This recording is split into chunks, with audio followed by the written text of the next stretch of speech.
Con artists. It's funny, we sort of can't get enough of them, can we? No, it's true. There's this real fascination. Yeah, even though obviously what they do causes real harm. But you see their stories everywhere, movies, TV, and you always end up asking, right, Yeah. how? How did they pull it off? Exactly. How did they fool so many people? What was it they tapped into? And, what happened when it all came crashing down? It's a classic human drama, Mm. really. At the heart of it, a con artist is just someone who deliberately wins your trust, Your confidence. precisely your confidence, Yeah. only to turn around and exploit it for their own gain. And prosecuting them, that can be tricky sometimes, right? It's not always straightforwardly illegal. Well, their methods often skate right on the edge. Is it Mm. just unethical, or is it actually illegal fraud? Right. But yeah, many do cross that line and end up facing fraud charges. And fraud itself, wow, it wears a lot of hats. We looked into this, and there's the obvious stuff, maybe like mail fraud using the postal service for Yeah. scam. Then wire fraud, which is super broad, using phones, computers, any electronic communication, really, Right, that covers a lot. which leads straight into computer and internet fraud. Things like identity theft, phishing scams, trying to get your info. Fake charities online? Oh, yeah, fake charities, even dodgy employment offers or investment scams. And that's before you get to things like loan fraud or counterfeiting money or documents. And good old credit card fraud, of course. There's quite the list. It is. But what's really interesting, I think, is how the technology changes, mail, then phones, now the internet. But the basic human weaknesses they prey on, those seem pretty constant. That's a great point. It says a lot about, well, us. Yeah.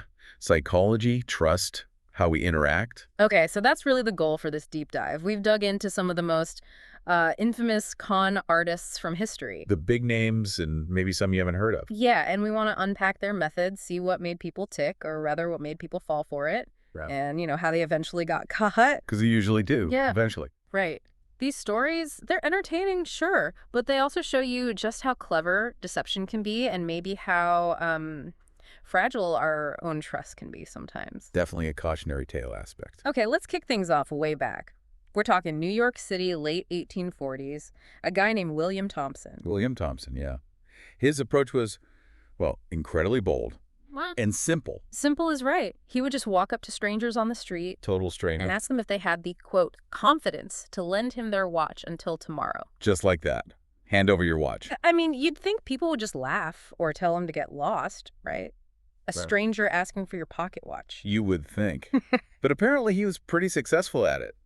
We found this article from the New York Herald back in 1849, Uh-huh. and I tried to explain why. It put it down to his genteel appearance. Hmm. People thought he looked respectable. So he looked the part. Like maybe they thought they knew him from somewhere, an old acquaintance they couldn't quite place. Exactly. That's what the paper suggested. He cultivated this trustworthy look, appeared non-threatening, maybe even familiar. Which just lowers your guard, doesn't it? You're less likely to be skeptical if someone looks, respectable. It's all about that first impression. Mm-hmm. We make snap judgments based on appearance all the time. He weaponized that. And here's the kicker, that New York Herald article, the one talking about his confidence. Yeah. That's apparently where we get the term confidence man, or con man, from this guy and his watch trick. No kidding. So his relatively small-time scam actually coined the phrase for this whole type of crime. Seems like it. It gave us the language for it. Wow.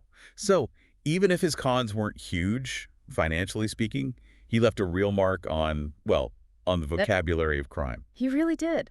So how did this original confidence man get tripped up? It wasn't some big sting operation or anything. Almost as simple as his con, really. Okay. A guy he previously conned just saw him on the street, recognized him, Just bad luck for Thompson. called over a police officer, and that was that. Arrested for theft. And then the Herald, having named the phenomenon, basically put out a call for other victims. Nice bit of poetic justice there. Okay, let's fast forward quite a bit. Early 1900s, and a name that pretty much everyone associates with a certain kind of fraud. Charles Ponzi. Ah, yes, Ponzi. Mm-hmm. His story starts with him being pretty broke, struggling. Right. And the whole idea, the spark for his big scheme, came from something specific, didn't it? A letter? Yeah, a letter from Spain. It had these things called international postal reply coupons. Okay. And he noticed you could buy them cheap in countries with weak economies and redeem them for more in countries with stronger economies, like the U.S. So like a currency arbitrage thing, but with postal coupons seems almost legitimate. On the surface, maybe a tiny bit, Yeah. but the volume you'd need to make real money, it just wasn't practical. That initial idea, Hmm. it wasn't really the scheme that made him famous. Right. So what was the actual scheme then? How did it work? Well, when the coupon thing didn't pan out like he'd hoped, he switched gears. He started promising investors these absolutely massive returns, Like like doubling their money in just 45 days. double. In 45 days, that sounds impossible. Totally unsustainable. But to make it look like it was working, he used the money coming in from new investors. To pay off the earlier investors, the promised profits. Exactly, robbing Peter to pay Paul.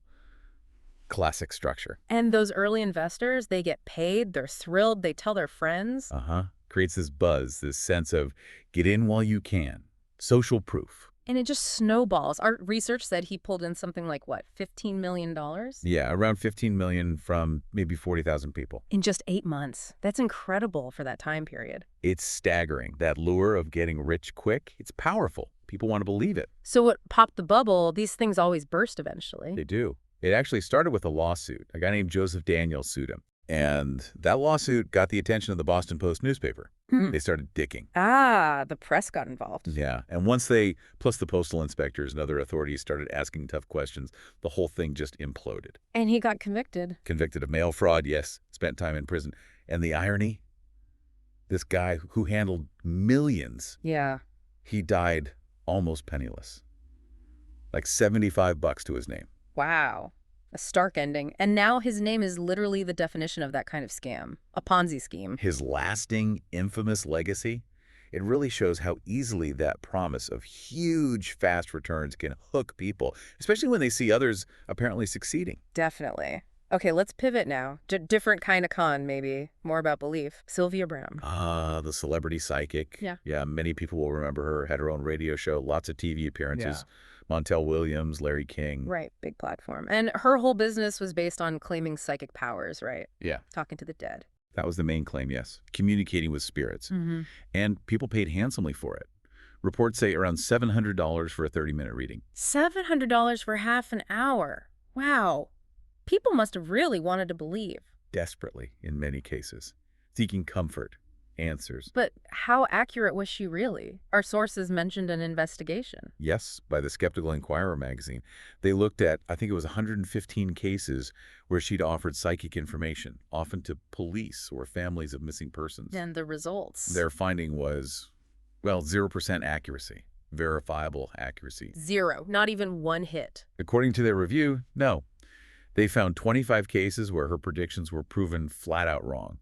And the other 90, well, they just remained unsolved despite her input. That's pretty damning, especially when people are desperate. Were there specific examples? There were some really heartbreaking ones mentioned. In 2002, she told parents their kidnapped son was dead near 2 jagged boulders. Oh, no. He was found alive 4 years later. God, imagine being those parents. And another one, 2004, she told a mother her missing daughter was dead in water. The daughter was found alive 11 years later. Yeah. Sadly, after the mother had already passed away. That's just awful. The false hope or false despair. It highlights the real emotional toll these kinds of claims can take, especially on vulnerable people. So was she ever, like, legally caught for the bad predictions? Like fraud? Interestingly, no. Not for the psychic readings themselves. That's very hard to prosecute. Claiming psychic powers. Right. Freedom of belief, I guess. Something like that. Her main legal issue was actually separate. She did community service for investment fraud related to a mining company. Ah, okay. So a more conventional fraud case there. Exactly. But for the psychic stuff, despite the evidence, the critiques, she kept a huge following right up until she died in 2013. People just kept believing. It's fascinating. And didn't she also make a prediction about her own death that was wrong? She did, yes. Famously predicted she'd live to 88. She died at 77. It really makes you wonder why people hold on to belief so strongly, even against evidence. Hope is powerful. Confirmation bias is powerful. You want to believe, so you focus on anything that seems to support it and ignore the rest. Makes sense. Okay, now for someone whose story is probably the most famous because of the movie, Frank Abagnale. Catch Me If You Can. Yeah, a great movie. And Abagnale himself apparently says it's about, what, 80% accurate? Something like that. Which is still pretty wild. His cons started young, didn't they? Teenager. Yeah, very young. Started with his dad's gas credit card. He'd sweet-talk the attendants into giving him cash back on purchases he didn't make. Clever, but definitely fraud. Landed him in a school for troubled boys. He ran away at 16. And then things really escalated. Big time. He altered his driver's license to make himself look older, got better jobs that way, then started writing bad checks. Lots of them. But the really famous stuff was the impersonations, right? The pilot? The Pan Am pilot, yeah. That's maybe the most iconic. Got a uniform with a fake ID, apparently flew millions of miles for free, just riding in the jump seat. Unbelievable, just walked onto planes. Seemingly. And he didn't stop there. Impersonated a doctor in Georgia. A doctor? How? Got a job supervising interns. Apparently let them handle most things. And all this time, cashing fraudulent checks. Over $2.5 million worth, they estimate. The sheer nerve of it all. So the movie shows this long chase with the FBI agent. Yeah. How was he actually caught? Was it like that? The reality, according to our sources, was a bit less Hollywood. He was eventually caught in France. France? An ex-girlfriend saw his wanted poster and tipped off the authorities. So not quite the dramatic airport scene. Not quite. More mundane, but effective. He did prison time in France, then Sweden, before getting extradited back to the U.S. and serving part of a 12-year federal sentence. Still incredible story, even without all the movie gloss. Yeah. The audacity is just something else. It really is. A compelling figure, no doubt. Okay, one last big case, and this one, it's the biggest of its kind in history. Bernie Madoff. Madoff, yeah. The man behind the largest Ponzi scheme ever recorded, though, as you said, he kind of credited Charles Ponzi with the original blueprint. Right. And Madoff, he wasn't some fly-by-night operator. He had a legitimate, very successful trading firm he started back in the 60s, right? He was a big name on Wall Street. Huge name. His firm was actually pioneering in electronic trading. Very respected. The massive fraud came later through a separate arm of his business, his investment advisory service. Started really ramping up in the 1990s. And the mechanics were basically the same as Ponzi's, just on a much, much grander scale. Essentially, yes. Take money from new investors, use it to pay fake returns to earlier investors, create this illusion of steady, fantastic profits. But Madoff's went on for decades. How did he keep it going so long? Ponzi's lasted months. Several reasons. One, the returns he claimed weren't astronomically high like Ponzi's doubling in 45 days. They were just very, very good, incredibly consistent, like 10, 12% every year, rain or shine. Which seemed plausible, maybe, coming from a Wall Street legend. Exactly. It bred incredible trust. Plus, there was this air of exclusivity. Getting into Madoff's fund was seen as a privilege. People didn't want to ask too many questions for fear of getting kicked out. Wow. So the prestige helped shield him. Even banks and hedge funds invested with him, didn't they? They didn't catch on. Many did, yes. And that's a whole other story. The regulatory failures, the sophisticated investors who maybe should have seen red flags but were blinded by the steady returns. It shows how deep the deception ran. So after decades, what finally brought it down? It wasn't someone exposing him initially, was it? No, it was external pressure. The 2008 global financial crisis. Ah, okay. How did that trigger it? Simple liquidity. With the markets crashing, lots of his investors suddenly needed their money back. They started asking for withdrawals. Billions of dollars worth. And the money wasn't there. What? Because new money wasn't flowing in anymore due to the crisis? Precisely. The inflows stopped, the outflows surged, the house of cards had to collapse. He knew it was over. And that's when he confessed. Yes. He told his brother and his two sons, who also worked at the legitimate side of the firm, what he'd been doing. They were apparently blindsided. And they turned him in. They reported him to the federal authorities the very next day. Wow. Imagine that conversation. Must have been intense. He pleaded guilty pretty quickly after that. Yeah. To 11 felonies, fraud, money laundering, perjury, the works. And the sentence reflected the scale, right? 150 years in federal prison. He died there a few years ago. The ultimate cautionary tale about greed, trust, and just the sheer scale deception can reach. Absolutely. Decades of lies, billions vanished, Yeah. lives ruined. It's profound. So looking back at all these stories, Thompson, Ponzi, Brown, Abagnale, Madoff, it's clear why we're still fascinated, isn't it? These larger-than-life figures, the elaborate schemes. They make for compelling narratives, for sure. Yeah. Movies, books, they love these stories. Yeah. But it's crucial, like you said earlier, to remember the real impact. These aren't victimless games. Real people lost their savings, their homes, suffered immense emotional distress. Absolutely. The financial harm is obvious, but the emotional toll, the betrayal of trust, That's huge, too. And you see those common threads, don't you? Exploiting trust is number one. Always. Then there's that lure of easy money or easy answers in Brown's case. That promise of a shortcut, yeah. Yeah. Very tempting.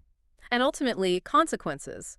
Maybe not always as quickly or dramatically as we'd like, but the downfall usually comes.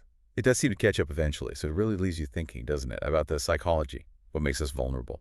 Yeah, why do people fall for it? Is it greed, naivete, desperation?